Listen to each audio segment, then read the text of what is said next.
Bom dia pessoal! Tudo bom? Tudo bem? Tudo bacana? Tudo legal? Estamos aqui diretamente de Curitiba. Hoje Curitiba, depois de 12 km corridinho, me atrasei no banho. Sempre me atraso no banho. Eu já tomo banho gelado já para chegar mais cedo aqui e ainda assim chega atrasado. Então, pessoal, sem muitas delongas, hoje nossa meta é terminar dentro de 1 hora a nossa live. Agora eu tô me disciplinando para isso aí. Meu desafio todo dia aqui é começar e terminar em 1 hora. Aprendi uma coisa cedo: nós não seremos ouvidos pelo muito falar. Então, temos que ter o poder de condensar. Ontem a gente teve uma live muito produtiva junto com o Thiago Sugihara e no final ainda me surpreendi que eu consegui deixar um conteúdo para vocês sobre processos. 4 segredos escondidos atrás de um processo. As pessoas que correm de processo, elas correm de benefícios. Os processos, eles trazem benefícios para a gente. Então sejam todos muito bem-vindos. Amanhã estarei aqui junto com Vini Sidney mais uma vez, um jovem pastor falando com a gente aqui. Graças a Deus por mais um dia, dólar caindo, Bitcoin caindo e é isso aí. 13 graus em Curitiba, nublado. Hoje, minha convidada aqui, vou convidar a minha convidada de hoje já para entrar comigo aqui, a Janaína. Janaína, cadê você? Jana. Todo mundo já na área. A Dani, o Dutra, a minha sogra, Maria Luísa Racco, Willi Dietz, meu irmão da Alemanha, Sara, minha irmã, Suzana, minha mãe tá aqui. Meu Deus, isso aqui é uma verdadeira reunião de família. Eu só não estou achando Janaína. Janaína, você vai entrar pela Essencial ou pelo Janaína Falzino? Cadê a Jana? Jana Flauzino, Jana tá aqui na área. Então é isso aí. Bom dia. Bom dia, tudo bom? Tudo bem, graças a Deus. Como é que tá por aí? Frio? Curitiba? Sendo Frio. frio? Aqui é um pouco mais gelado, né? Na frente do bosque. Tá me ouvindo É, bem, Cal? tô te ouvindo muito bem. Travou meu celular aqui, não consegui entrar na live. Aí, então, que bom que deu certo agora. Ajuda técnica. Pessoal, então deixa eu introduzir para vocês o convidado de hoje. O tema dessa live, como todos os outros, é como Jesus entrou na história. E Janaína Flauzino, ela é mais um dos presentes que a internet trouxe para nós. Eu e mais 6 irmãos, somos em 7. Dos meus 7 irmãos, 4 pelo menos casaram pela internet. Eu não sei se vocês sabem disso, mas 4 irmãos Pô, meus se conheceram pela internet, sites de relacionamentos e assim por diante. Então a internet é comprovada que ela aproxima pessoas, mesmo que ela tenha a astúcia de distanciar aquelas que convivem juntos.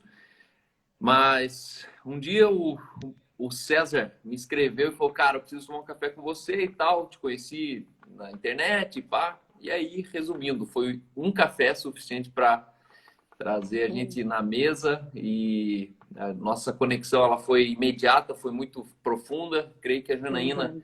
ela é tão intensa quanto eu quando o assunto é revolução. Isso O aí. seu holy descontente, seus descontentamentos santos, eles são muito próximos à revolta, talvez com a religião. Você já foi também vítima do próprio abuso religioso.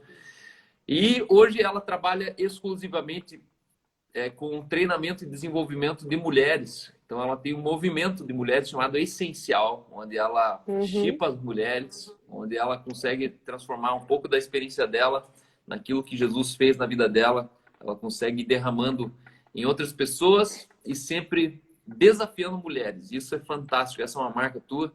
O Cezão é um amigo, é muito bom poder contar com vocês. E hoje a gente quer saber mais dessa mulher que sempre está entrando na live, sempre está quebrando tudo, está falando, está promovendo, está protestando e, sobretudo, está sempre abençoando pessoas, né? Você, como Hum. eu já falei anteriormente, você com certeza é uma pastora Você é uma pessoa que alimenta as pessoas se alimentam da tua casa, se alimentam do seu casamento, da tua história, das suas superações. E a pergunta de hoje, antes de você se apresentar, eu vou deixar a pergunta, é como Jesus foi entrar na tua história e quais foram os marcos que somados te trouxeram até o dia chamado hoje. Uhum. Ai, que legal. Bom, Cal, é um prazer estar aqui conversando contigo, uma alegria. Realmente vocês são um presente, né, que a internet me trouxe depois daquele café revolucionário. E eu sempre costumo dizer que o que não causa um transtorno de imediato não funciona. E, bom, eu tenho 42 anos, sou casada há 22 com o César. A minha história, como Jesus entrou, tem dois marcos muito importantes na minha história, mas eu conheci Jesus aos 11 anos de idade. A minha família, Cal, a base dela era o ocultismo, né? Eu sou do interior do Paraná, sou de Toledo. Nem sei se você sabia disso, que eu não sou curitibana. Nem sabia. E no meu pai, no interior do Paraná, ele tinha um centro espírita e foi uma das pessoas bem importantes na cidade, né? Pioneiro lá, tinha uma situação muito diferenciada, tinha muitas posses.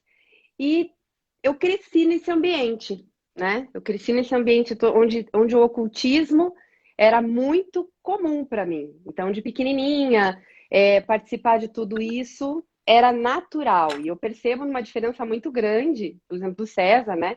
Que foi criado numa igreja católica e tal, que nunca teve um contato com isso, não tem uma ideia do que é ver pessoas recebendo, incorporando, passe, o que é isso, né? Isso para mim era natural. Só que aos meus 9 anos, as coisas começaram a acontecer na família, perdeu-se o controle e houve um transtorno muito grande com a minha mãe, com os meus irmãos. O meu irmão sofreu um acidente, quase morreu, e as coisas ficaram muito ruins.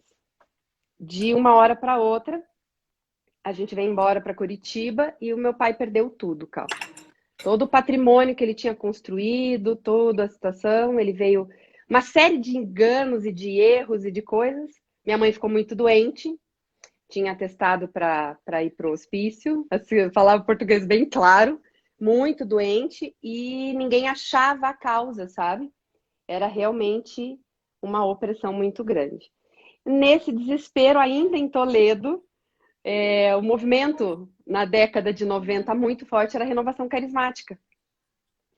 E eu nunca vou me esquecer disso, a nossa casa era muito grande, tinham mais de 5 salas e os freis se reuniam e para tocar violão, né? Para exorcizar a casa. Por quê? Porque o negócio era tenso lá, as coisas meio que se movimentavam, meio que, né? Para quem não tem contato com esse universo, é complicado entender isso, né, Cal? Mas era do nada barulho, era do nada copo que caía, era do nada as coisas que a gente sabe que não é do nada, mas eram umas coisas tenebrosas. E eles começavam a orar, caía a luz, as coisas começavam a se mexer, era meio tenso. E ali a gente foi apresentado a Jesus, né? A solução, o desespero da minha mãe era trazer paz para nossa casa, porque não existia ali naquele momento. Existia conflitos e conflitos e conflitos. Então a gente veio para Curitiba, e quando a gente chegou em Curitiba, era a referência que a gente tinha, né? Era a renovação carismática, a qual eu tenho muito carinho, né? Foi ali que eu tive as primeiras vigílias. Era um movimento muito intenso, ainda acredito que seja. Hoje eu não tenho mais contato, mas era muito intenso, muita oração, muita vigília. E ali eu conheci Cristo. Com 11 anos, já estava batizado em línguas, já estava convivendo nesse universo de ser apresentada a ele. A nossa família foi alcançada. Chegando em Curitiba, nós viemos por logística mesmo, nós fomos morar do lado da Igreja do Balão, né? Da família ali da pastora Sula, você conhece, né? Ali a mãe da Cris. E foi um lindo acolhimento ali, né? Sou muito grata. Sou muito grata à nossa história, porque ela acolheu ali a minha mãe, porque na época meu pai é continuava ali com aquele pensamento. Tudo deu errado, mas nós vamos consertar ali mesmo, né? Tudo deu errado porque depois nós descobrimos algo que foi feito para nossa família. Descobrimos no lugar mesmo que tinha acontecido. Ó, Então, e minha mãe foi buscar em Deus o desfazer isso, né? E daí nós nos convertemos ali, meu pai não. O meu irmão também não. Primeiro a minha mãe é uma guerreira, né? Quero honrar a vida dela, porque ela foi resgatando um por um da família. E primeiro ela buscou a minha irmã e o meu cunhado. E eu era pequenininha, então eu ia com a minha mãe onde ela ia, né? E ali eu comecei uma história com Deus. Eu posso dizer para você que foi. Hoje eu já tenho controvérsias, porque eu digo que minha conversão foi faz pouco tempo, mas ali eu conheci Jesus. Ali eu fui apresentada a ele, né? Ele entrou. E e aí, como é daí que foi a essa infância em gente. Curitiba? Então, foi muito complicado, né, Cal? Porque do interior, uma menina que tinha contato com as amigas lá, vem pra cá, meu pai me colocou num colégio só de meninas ali, aí perto da tua casa, o Sagrado, né? Tudo cheio de patricinha, tudo diferente. Eu converso até com poste, né? Eu brinco com a mulherada que eu sou ainda do interior, eu não tenho essa resistência com pessoas. E houve um choque muito grande, onde a igreja me acolheu. E comecei a frequentar o ministério ali, dei aula para o Chico, nem sei se o Chico está aqui, para o Chico Preus, na escolinha. E ali já começou o envolvimento. Até que na minha adolescência, aos 16 anos, houve uma grande tragédia, que a gente pode dizer assim, na igreja. Né? Eu perdi minha pastora, foi uma coisa que foi falada em Curitiba inteiro, na época. E aquilo para mim foi um grande baque, né? A minha pastora ser assassinada. E ali eu fui para o mundo de cabeça, né? Eu mergulhei Não, bom, se eu tô na igreja, meu pensamento era assim: se eu tô na igreja e Deus não cuida, eu vou para fora, numa revolta, e não só a mim, né? Eu encontrava muitos amigos naquele momento ali. E foi nesse, dos 16 aos 19, que eu conheci o César. Pensa num homem que detestava crente, Cal. Pensa num homem que detestava crente. E como ele me conheceu, né? Totalmente no bar da vida. Ah, ela não é crente, né? Não corre esse risco. E, e a conversão do César também foi algo muito lindo, assim. O meu pai, quando eu cheguei em casa, falei pro meu pai que eu tinha conhecido um rapaz, e ele falou assim: tá bom, filha. Aí meu pai já tinha se convertido. O meu pai, Cal, era um homem muito inteligente, né? Já é falecido, e ele sempre falava assim: não, filha, entenda. Jesus está em todos os lugares. E toda vez, Cal, naquela adolescência que eu vinha de uma pregação nova, de um mover novo na igreja, eu chegava em casa e falava: agora eu pego meu pai. Eu ia para ele e falava: pai, tal coisa, e ele sempre tinha uma resposta. É um homem com uma inteligência absurda. E dentro da doutrina que ele cresceu, ele sempre tinha uma resposta. Eu falava: mas não foi dessa vez. Para minha surpresa e da minha mãe, o meu pai se converteu. Lembra do chute da Santa, Lembro. em Curitiba? O meu pai olhou aquilo e falou: quem é este homem para desafiar uma nação? Aquilo intrigou o meu pai. O que está acontecendo? Que Deus é esse? E foi um choque, porque a gente frequentava o balão, meu pai foi parar dentro da Universal. Tipo, a minha mãe olhou para mim, eu lembro na época eu tinha 15, 16 anos, ela falou: filha, tem alguma coisa errada, eu não pedi para Deus isso. Porque a gente sempre quer dar uma controladinha, né? E o meu pai tinha um lindo dom de cura, sabe, Cal? Deus usou muito a vida dele. Então ele colocava as mãos nas pessoas, e as pessoas. Deus usava muito a vida dele através da cura. E um homem de muita oração. E ali foi muito intenso. E nesse momento que eu apresentei o César, ele não falou nada. Ele só falou assim: tá bom, filha. Foi pro quarto, nas madrugadas dele de oração, e pediu para Deus, se era para ser o César na minha vida, que o César se convertesse.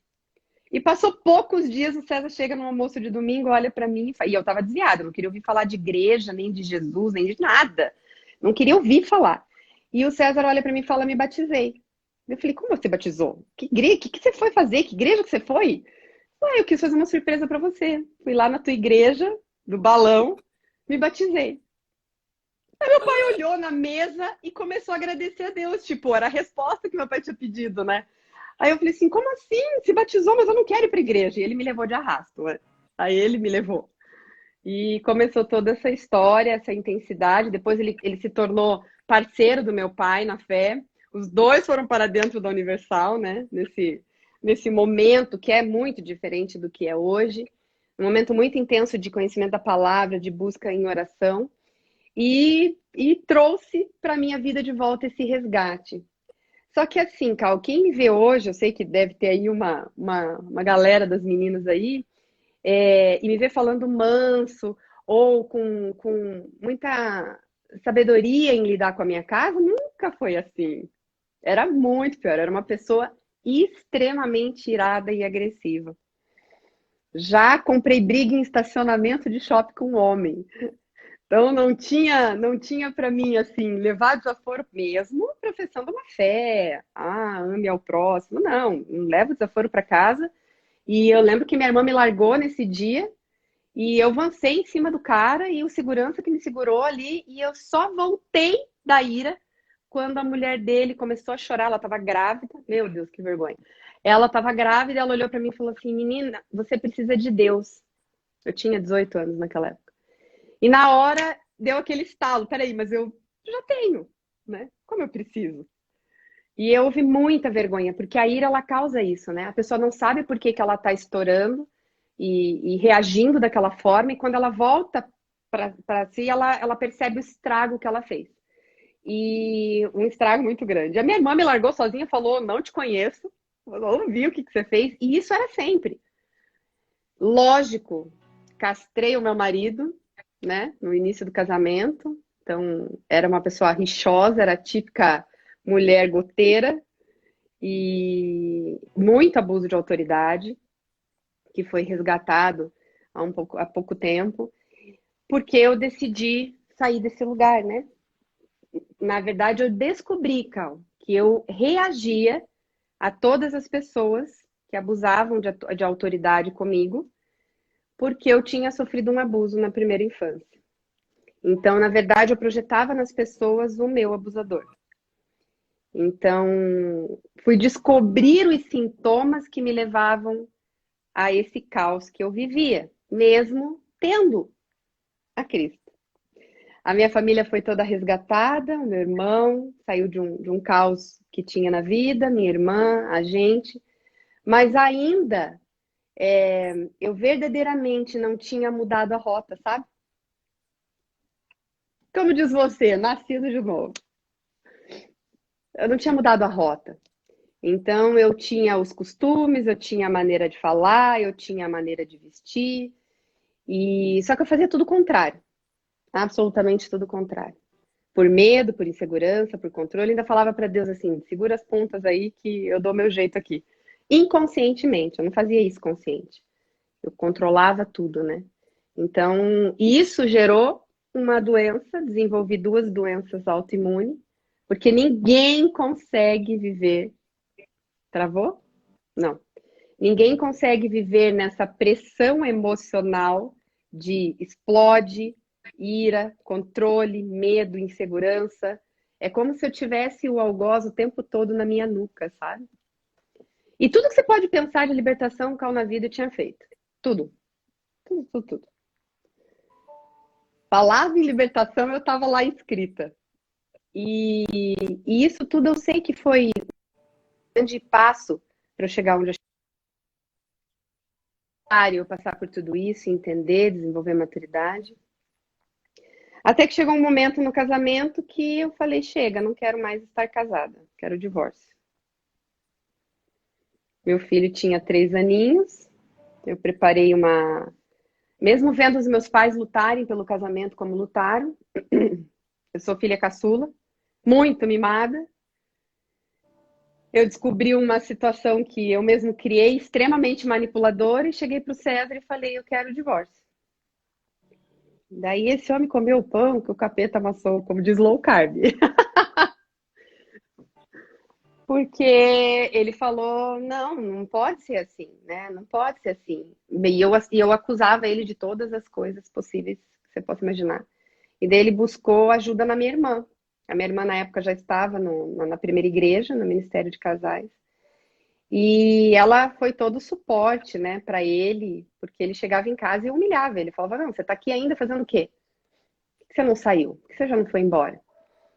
E ele falava: porque eu não vou desistir da minha família, eu não vou desistir do meu filho. E o meu filho era, assim, muito apegado a ele, né? Tinha 3 aninhos na época, 2 aninhos. E foi aí a minha irmã, a gente sempre se perguntava, Cal, no período de aniversário, o que que uma queria da outra de presente. A gente tem 8 anos de diferença, é muito grudada. E aí eu falei: o que que você quer, irmã? O aniversário dela é em fevereiro. Ela falou assim pra mim: eu quero que você vá no encontro de casais. Esse é meu presente, mas eu vou te dar o encontro de casais.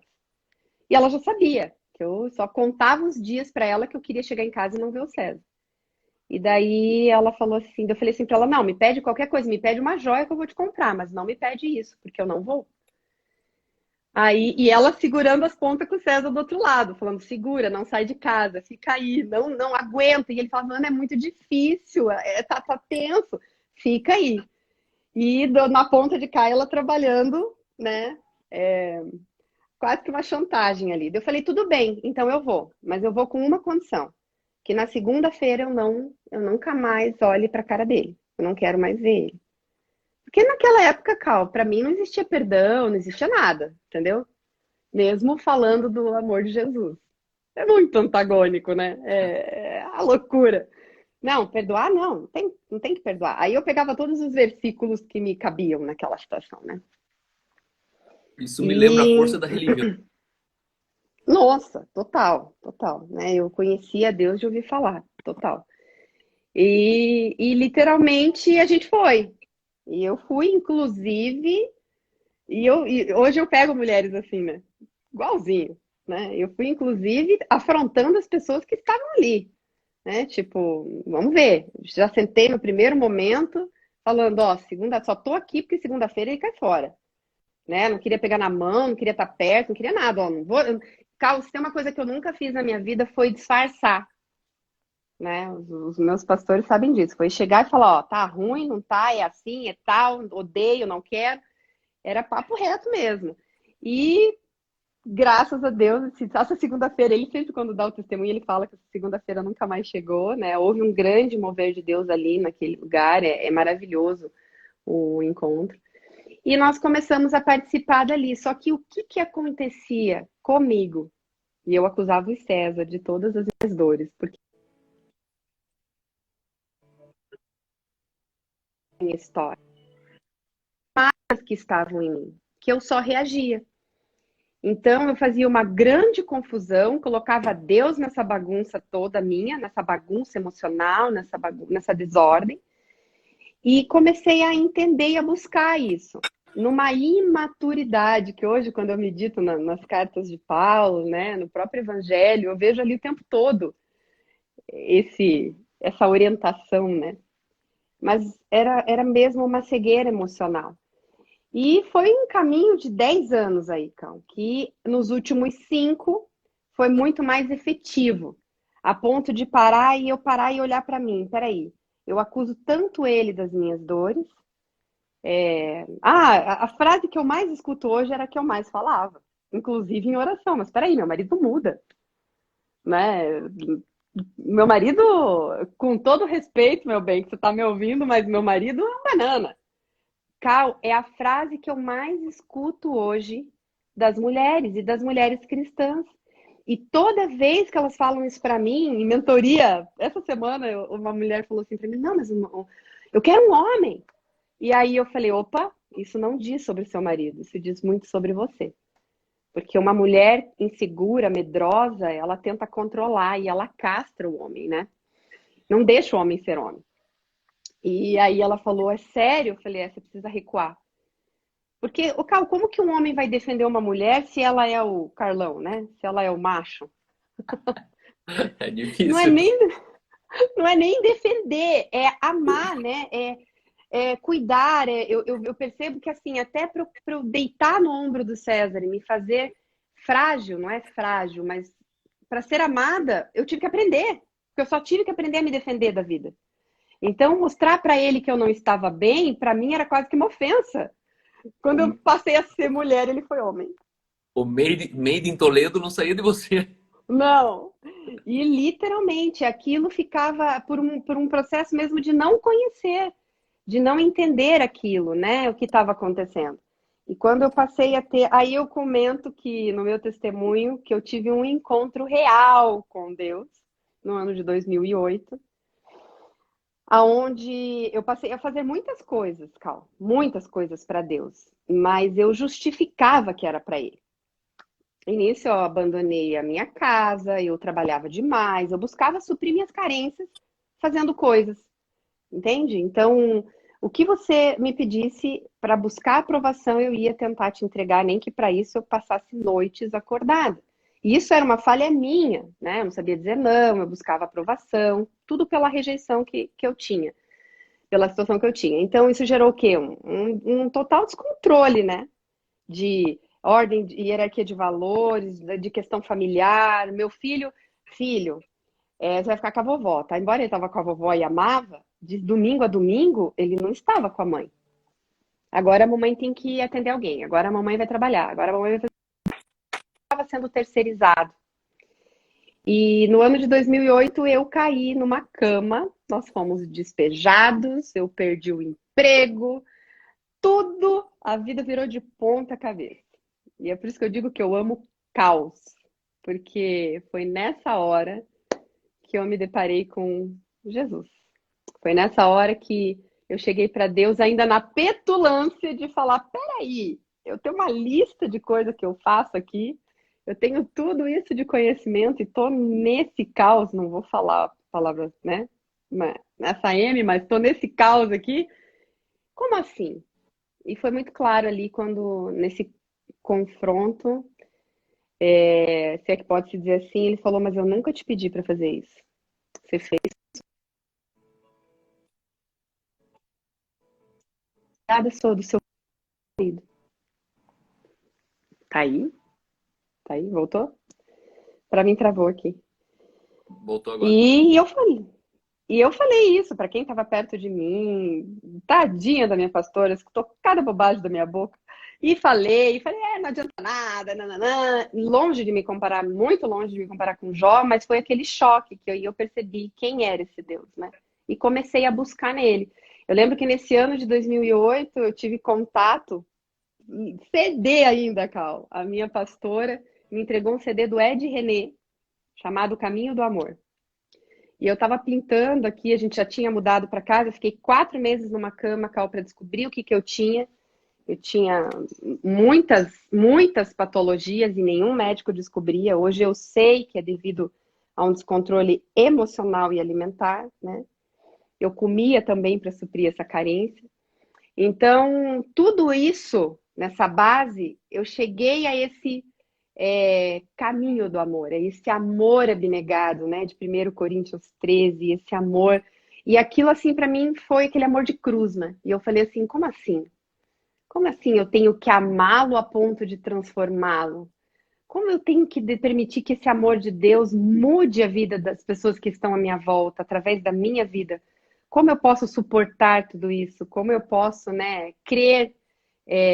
E ali começou toda a transformação.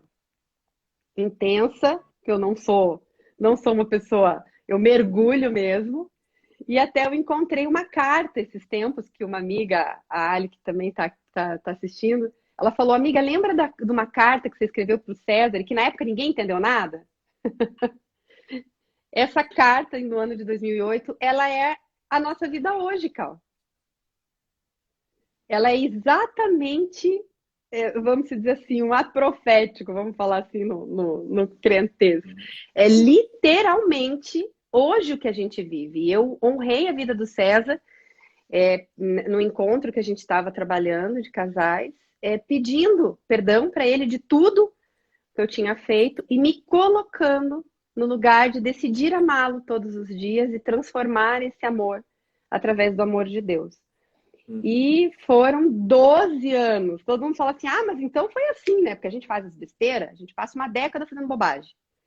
E a gente quer num passe de mágica, a gente confunde Deus com Harry Potter, com qualquer outra Aladim. situação, com Aladdin.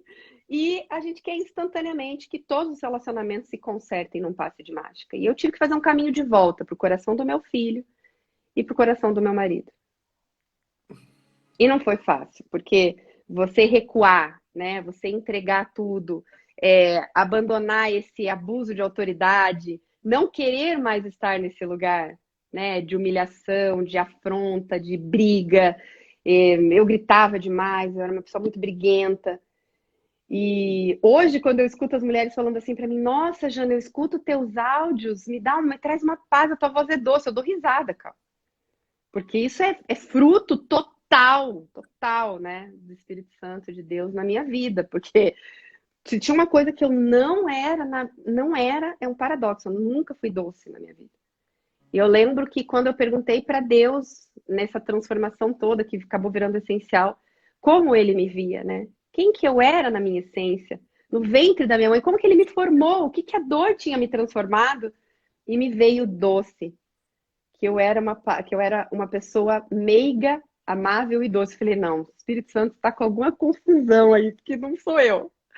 Eu sou uma pessoa briguenta. E aí eu fui tirando as carapaças, né? Aquela couraça que eu fui pondo na vida. Eu fui tirando e me tornando quem eu deveria ter sido, desde o ventre da minha mãe, né? Me tornando a essência mesmo de Jesus. E hoje eu percebo que eu tô próximo àquela versão a qual ele me criou para ser. Não mais Uau. cheias de medo. Me tornei uma pessoa completamente destemida. Eu lembro que você uma vez comentou isso com a gente. E eu tinha medo de tudo. Imagina uma criança aos 8 anos que vê uma pessoa incorporada, se dizendo Exu, que vira para uma criança. A Mel tem quantos anos? 6. Então, imagina no mundinho de uma menina.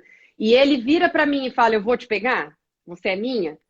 Essa memória, ela me perseguiu por muito tempo na vida. No sentido de eu saía orando, voltava orando, e o César falava assim: Mas amor, o que está acontecendo? Por que você está nervosa? Você está com medo? E eu não sabia explicar. Até que essa memória realmente foi sinalizada, né? Fui eu que te comprei, né? Com o meu sangue na cruz. Você tem um Você valor para sabe que eu mim passei pelo inestimável. mesmo cenário. Eu passei pelo mesmo cenário que você e eu tinha 9 anos de idade. E eu lembro como se fosse hoje. Tinha um cara chamado Tonhão. O Tonhão, ele era um cara assim meio selvagem. Trabalhava com montagem e desmontagem de circo e morava na Carlos Gomes ali, tomava banho naquele chafariz e tudo. E na Osório, não, Carlos Gomes é Osório, na Osório. E ele morava com a gente. E eu lembro como se fosse hoje.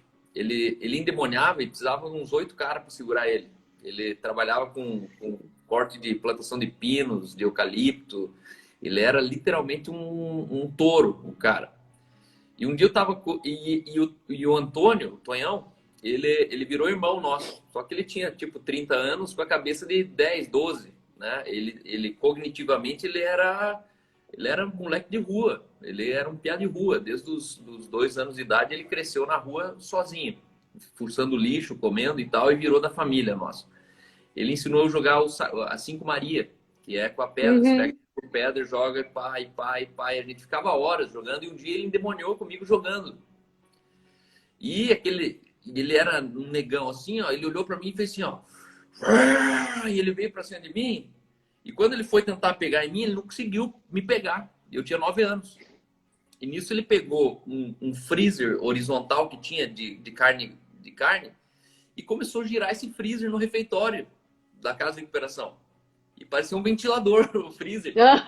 Estourou a tomada e eu quero pegar ele! E o Branquelo não deixou! O Branquelo não deixou! E aquilo ali marcou a minha história de eu nunca mais ter medo.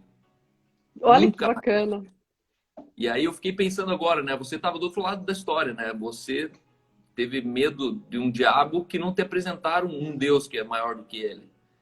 Né? Você talvez ali na tua história você falou assim, putz, ferrou, o que eu faço agora?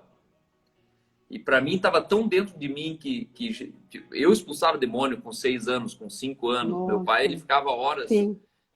A gente passou 21 anos expulsando demônios de 6 a 12 horas por dia em casa. Chegou a Meu ter Deus. 7 endemoniados simultâneos. Faltava gente para segurar. Então, meu pai, ele amarrava as pessoas ali. Chegou um ponto que a casa era toda quebrada toda vez. Meu pai mandou o serralheiro fazer uma cama de ferro. E a gente amarrava as pessoas endemoniadas. Se fosse Uhum, hoje, meu pai talvez seria preso, sei lá, o que ele uhum, manda lá e tal. Mas na verdade ele não ia preso porque todos os hospitais psiquiátricos mandavam os caras em estado terminal ali, quando você não sabia mais onde enfiar o cara. Nossa Senhora da Luz, Pinheiros, Pinel, todos mandavam ali. Porque sabiam que fugiu da medicina, da psiquiatria, da psicologia, sim. fugiu. O remédio não fazia mais efeitos psicotrópicos e tal, e ele mandava pra gente. E eu lembro que meu pai ele tinha mais coisas para fazer, ele amarrava essas pessoas, eram umas coleiras de couro de búfalo que não arrebentavam, porque o couro normal de boi arrebentava. E aí ele amarrava uma mão para cima, uma mão para baixo, as duas pernas, uma em cada lado da cama. E ele falava assim, ó, fica aí cantando e orando que até ele ir embora. E meu pai vazava, ia atender as pessoas, o dia rolava e a gente tinha que ficar ali, ó, cantando ali. O sangue de Jesus tem poder, tem poder. E daí a gente cantava e o diabo ele pulava de um jeito assim, a pessoa endemoniada, obviamente, que a cama saísse aqui do chão. Era uma cama de ferro maciço. Era uma cama Meu que a gente não Deus. aguentava carregar. Então, para mim, assim, demônio sempre foi de casa, assim, entendeu? Porque eu sempre estava lá em casa. Mas eu fiquei, assim, impressionado com o efeito reverso que isso gerou em você, né? Aí eu vejo o quanto é importante a gente colocar dentro do coração de uma criança que maior que está em nós do que está no mundo. E a Sim, criança, ela entende e crê nisso quando você fala. Você fala, não, não, Jesus está aqui. Jesus não vai deixar você, né? E com faltou essa voz na certeza. tua vida com Na 6, 8 verdade, anos. Cal, nesse mesmo episódio, e eu entendo quando você fala da força, porque segurar uma pessoa assim destrói e rasga o que for. Essa mesma pessoa, esse mesmo homem, né, que estava endemoniado, eu falo isso, é controverso, mas é a primeira vez que eu vou falar assim abertamente. Ele comia vidro nesse momento que ele estava contando o que foi feito pela minha família. E ele também falou uma frase que foi muito legal você comentar. Ele falou assim, perguntaram para ele por que que não aconteceu o que foi pago para ele fazer. E ele falou, o homem de asas, lógico que não foi calmo assim, né? Foi aos gritos. O homem de asas não deixou. É isso aí. Quando essa frase ficava na minha cabeça, mas eu não tinha tido contato, mas quando eu me converti, eu passei por vários anos onde eu orava e falava, Deus, o porquê que o Senhor nos resgatou e nos cuidou? Por quê? Eu sei que o Senhor cuida dos seus, e aquilo para mim era uma necessidade de uma resposta. Quando eu cheguei na minha adolescência, tia, a gente chamava de tia no interior, Cal, ela era a única crente da roda da sociedade de Toledo, crente na época que crente era muito pejorativo e era quase que um crime frequentar uma igreja evangélica no interior, tá? Era muito preconceito. Ela era a única esposa de um médico e a minha mãe me entregou para batizar, ela ser minha madrinha. E na época, ela era daquelas igrejas tradicionais, né? Ela não aceitou me batizar.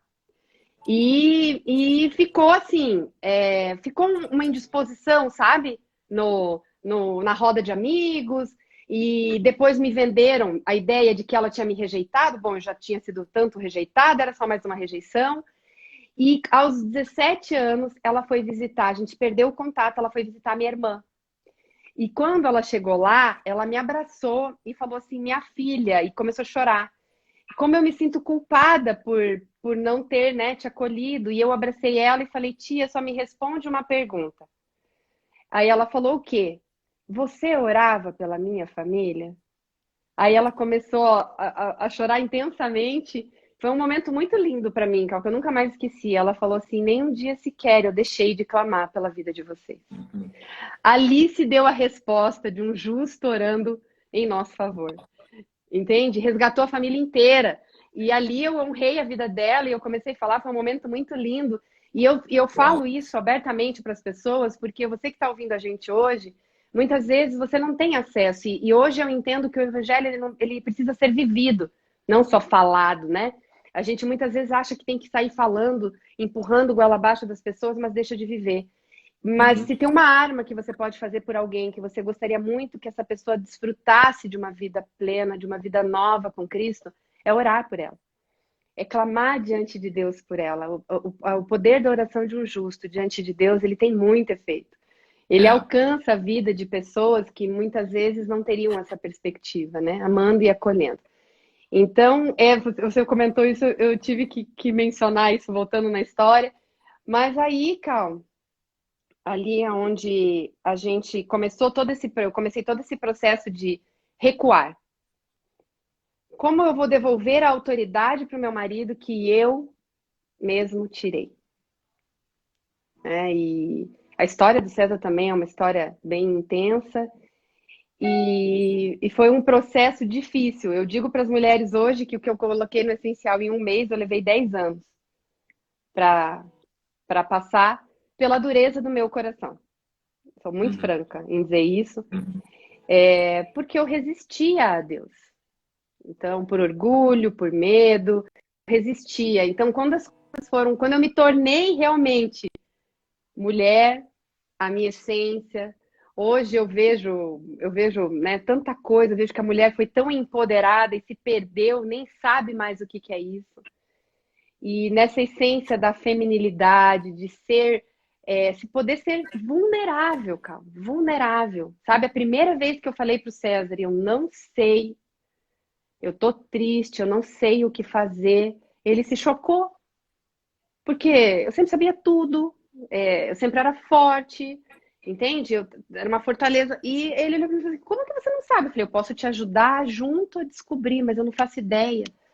Ali eu Uhum. me tornei, ali foi uma tonelada que saiu das costas, sabe? Aquela situação assim de falar, uau, vamos buscar em Deus uma solução, porque eu não sei. E isso foi trazendo cura para o meu corpo, né? Para as minhas emoções. Eu fui desentulhando todas as questões, fui Aham. entendendo tudo isso, ressignificando, meditando muito na palavra de Deus e entendendo o verdadeiro sentido das coisas, né? Até ontem eu estava falando numa mentoria sobre meditação da palavra, e é um conceito que foi tão arrancado de nós, Cal, foi tão tirado do cristianismo, né? Você fala meditar, hoje a pessoa já te olha torto. Fez que é esotérico. É, E o que que você, que Jesus diferente que você apresentaria para uma pessoa que te apresentaram lá atrás e teoricamente não funcionou? Porque uma coisa é fato, né? A religião ela te apresenta Jesus, mas não te apresenta o Cristo. é, E Jesus e Cristo exatamente. são duas expressões, né? Jesus é uma história e Cristo é um fato. Jesus, o Cristo, ele é enviado. Quando ele nasce, ele vira Jesus. O Cristo, ele é enviado, o Messias, o ungido. Aí ele nasce e se chama Jesus. De Jesus até a cruz, quem morre na cruz não é Cristo. Quem morre na cruz é Jesus. Por Sim, isso ele que ele diz, ficou. Pai, perdoa eles, porque não sabe o que fazem. Por que ele não perdoa naquela hora? Porque Jesus não tem poder para perdoar. Só Cristo tem. E ali não foi Cristo morrendo, foi Jesus morrendo, né? E aí Jesus ele morre e encerra por ali, só que o que ressuscita é Cristo. O que aparece no caminho para os discípulos foi Cristo. O que está aí na tua casa hoje é Cristo. E a religião, a base da religião é Jesus, mas ela não tem conta Uhum, de Cristo, né? O poder do evangelho está em Cristo. E aí, às vezes eu percebo assim que a gente precisa sobreviver à religião. Ontem eu ri aqui com o Thiago Sugihara, porque ele falou assim, cara, eu sou filho de pastor e às vezes o filho de pastor que não fez nada errado parece que não tem portfólio, não tem testemunho. Nunca fez nada, nunca matou ninguém. Daí, na uhum, hora eu falei assim, na verdade, o nosso testemunho é que a gente conseguiu sobrar crente crescendo na igreja. Esse é o nosso testemunho, né? A gente conseguiu permanecer sendo crente, morando, crescendo na igreja, porque em regra, sim, vários filhos de pastor, por conta da igreja, eles se desviam, né? Você mesmo se desviou, não foi porque Jesus te decepcionou. Foi porque no meio daquele Jesus que a renovação carismática te apresentou, Veio um pacotão junto. E aí, o fato é que a religião, ela nos afasta de Jesus, pregando Jesus. Ela usa de Jesus para distanciar a gente de Cristo.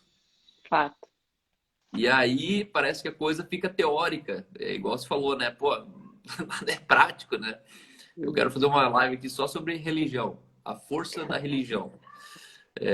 Porque o diabo, ele é só adversário, ele não é inimigo de Jesus. Né? Não chega nem nesse nível, nessa altura. O diabo, ele é Uhum, mais amigo de Jesus do que a religião. Inimigo do evangelho é religião. Religião é o satanás de Jesus, assim, né? sim. O diabo já está resolvido, o diabo está engavetado, o diabo já está dentro do canil, assim. Jesus, ele pegou as chaves do reino da morte e do inferno e falou, ó, Satanás, é o seguinte, naquele pedaço ali, você pode ficar. Mas a religião está solta. A religião é um vírus. A religião, ela tem boas intenções, ela funciona, inclusive. Né? E o que você falaria e faria e pregaria de diferente daquilo que você, talvez, 12 anos atrás, Nossa, recebeu? total. Na verdade, como você disse, a religião prende no canil, né? Solta a coleira, mas prende no canil.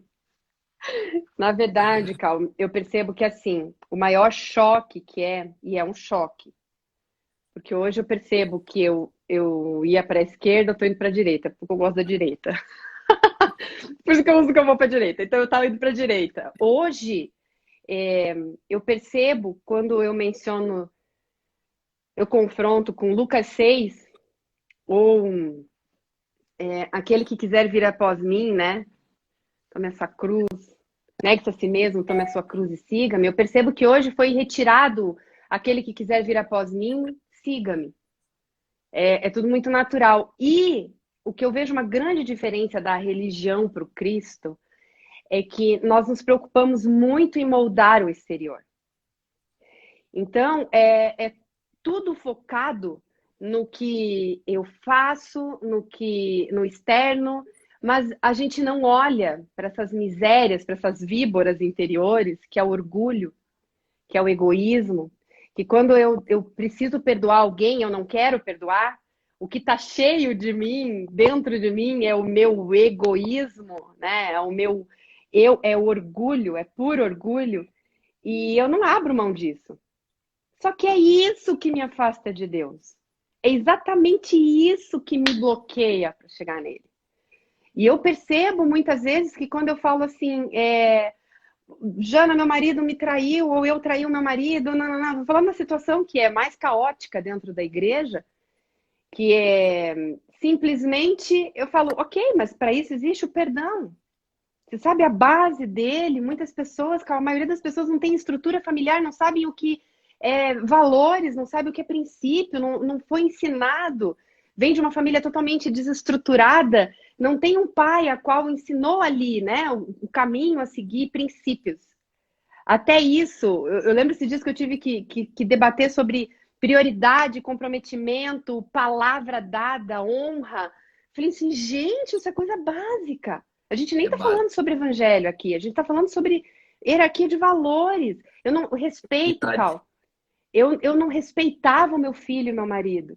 E não existe relacionamento sem respeito, sabe? Ah, mas é tudo meu, eu faço o que eu quero. Não, gente. Não, é o mínimo da maneira que eu vou tratar o César, o mínimo que eu gostaria de ser tratada, né? Então, hoje, apresentar esse Cristo que muda tudo. E sabe o que eu mais escuto que me choca, Cal? Quando eu falo sobre Corinthians, é,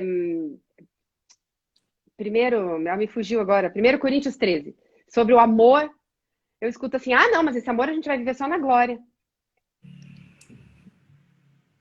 Eu falo, É como tanta, assim? é tanta coisa que a gente vai viver só na glória. Como assim?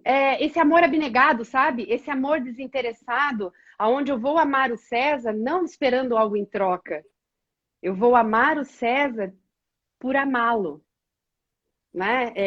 Isso choca. Mas e eu? Eu vou ser amada quando? Aí eu até confrontei semana passada uma mulher assim: bom, se para você não basta Jesus morrer na cruz, não sei qual amor vai te bastar.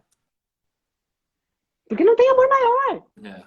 Nada que você fez com que ele morresse na cruz. Entende? Ele te ama, ponto. Só que eu percebo, Cal, que muitas pessoas vêm a Cristo pela emoção, pela barganha, pelo que pode ser oferecido, mas não vêm pelo real, que é a transformação do Cristo, de tudo o que ele é e o que eu não sou. Então eu tenho muito a acrescentar para ele. Quando, na verdade, se eu olhar para dentro de mim, eu vejo que não resta nada. É. Entende?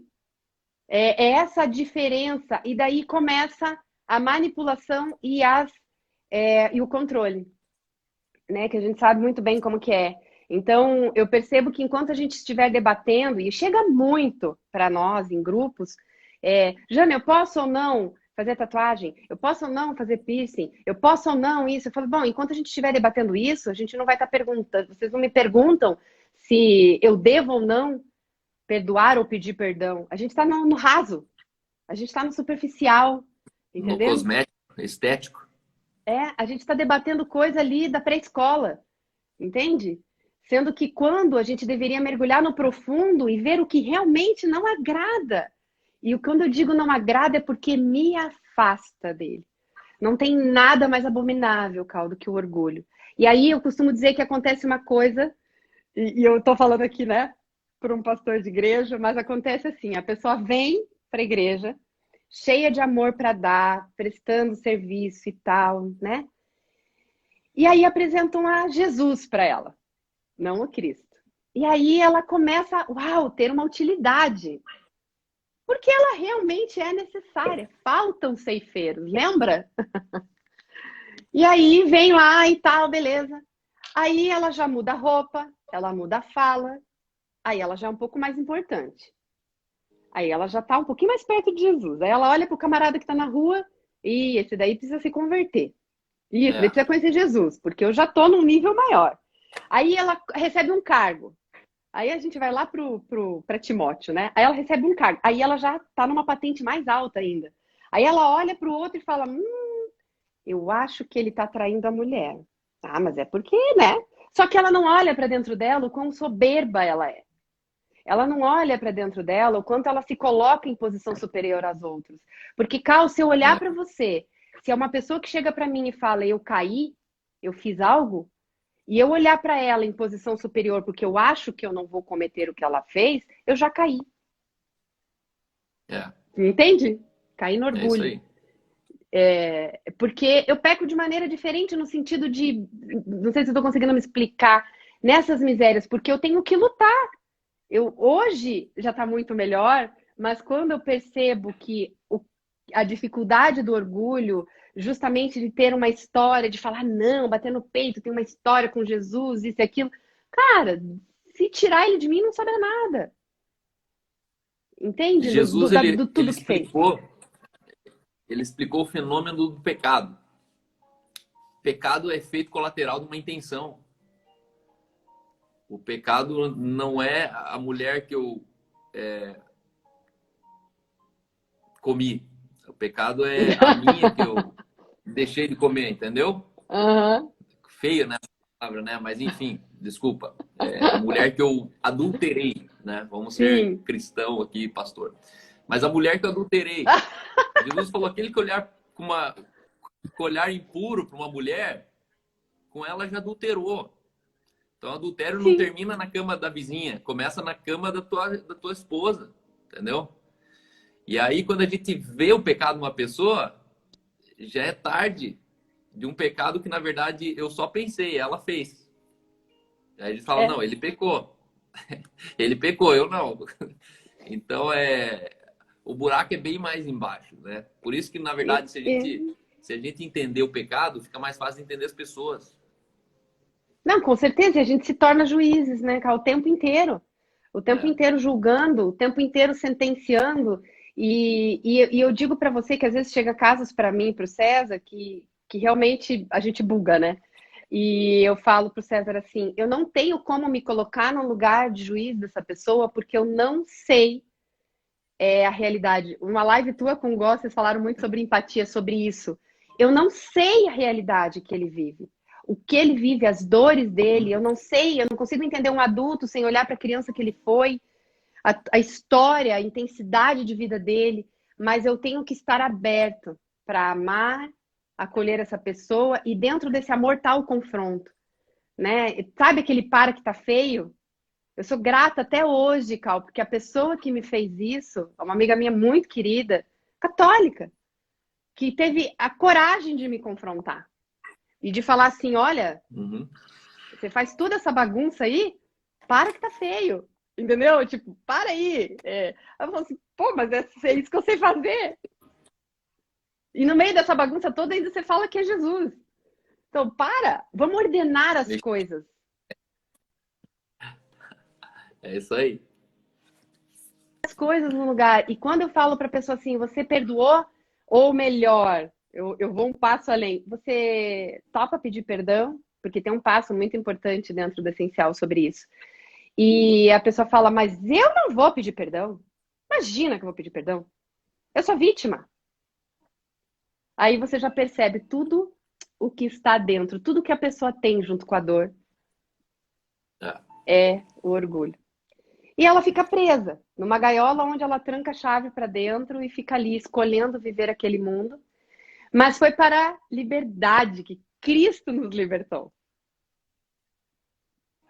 E ser livre é muito bom. Não estar nem na coleira e nem no canil. É muito bom. É bom demais, é bom demais. Para quem é livre, até a opinião dos outros não importa mais. Não. Né? Você percebe que o cara tá no canil quando ele fica rebatendo com a opinião dele. As pessoas mais presas são as que mais opinam. Né? Quanto mais livre eu sou, menos eu tenho opinião sobre alguém. Né? Na verdade, cara, tá bom pra você. Em inglês usa muito o good for you. Good for you. Tá bom pra você. Estamos a 30 segundos de cair a live. Eu vou derrubar a live e a gente volta aqui para as considerações finais. Não conseguimos terminar em 1 hora hoje. O papo tá muito bom mesmo. Tá bom, cara. Já volto aí.